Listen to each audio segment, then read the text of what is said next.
Jaj, hagyjad de ki, fogd meg, gyere!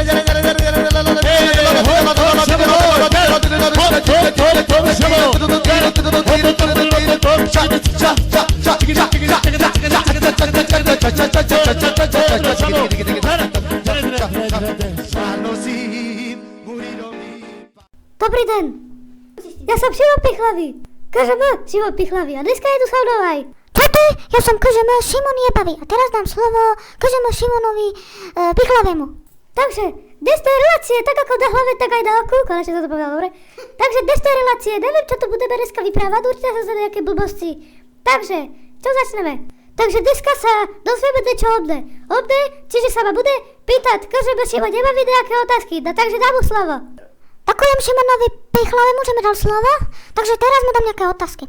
Takže, Šimon Jebavý, jak kradneš železo, jakým spôsobom? Rýchlo alebo pomaly? Takže ja si najradšej to mám tak úplne rýchlo, nemám rád nejaké zdržovačky. Úplne proste zeberem, vidím železo, hneď z hurta mu to zeberem. Hneď z hurta, aj keď mám nejakú železnú kovovú, alebo medenú, alebo zlatú, alebo hociakú hračku, alebo bicykel, keď nevidím niekoho na bicykli. Hneď ho, podržem ho a utekám s tým domov. A keď máme ešte nejakú rytázku, tak ho najprv zaškrtím a potom ho zeberem. Ďalšia otázka.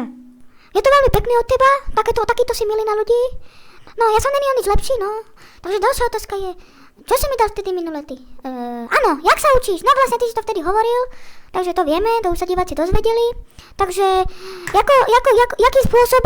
jakým spôsobom ideš do zboru? Jaká tam je mzda a tak? Takže mzda tam je veľmi malá. Toľko, že si tam dal, čo si povedal, že ty tam odnesieš železa, tak ja by som za to dostal, dáme tam 3 eurá. Naše osady není to nejaké bohaté. Samé chudoby sú tu. Bieda, sama bieda. A keďže ja za ten bicykel dostanem 50 centov, tak môžem ísť akurát tak na automat.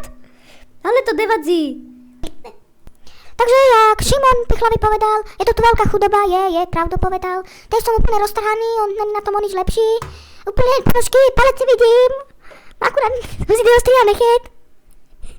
Teraz mu dáme poslednú otázku Šimonovi Pichlavemu, že ako často sa sprchuje, či v mláke, aj v sprchu majú, lebo kto má sprchu má vychytávku, takže predám mu slovo. Takže jak sa sprchujem? Sprchujem sa nasledovne.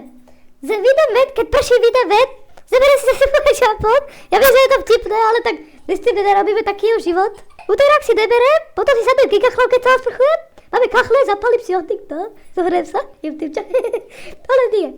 Takže sprchujem sa hej tak a sem tam skočím ku susedom do bazéna. Sice potrebujem celú čertu, lebo ja som vždy špinavý jak svínka, ale to nevadí. Takže my túto reláciu ideme ukončiť. Je to s vami každodenná relácia, tak ako na hlave, tak aj na oku. Rozlučia s vami KŽM Šimon Jebavý. Ja sa s vami rozlučujem, takže uvidíme sa na budúce, tak ahoj. Ešte sa s vami teda rozlučím ja, na budúce to budeme zás, čiže zajtra. Naša každodenná relácia, tak ako na hlave, tak aj na oku. Tak sa veľmi majte a čaute a užívajte si život. A držajte! A počúvajte rómske pestičky! Čaute! A všetko dobré k Vánocám! A do nového roka veľa šťastia! Čaute! Teda, ahoj!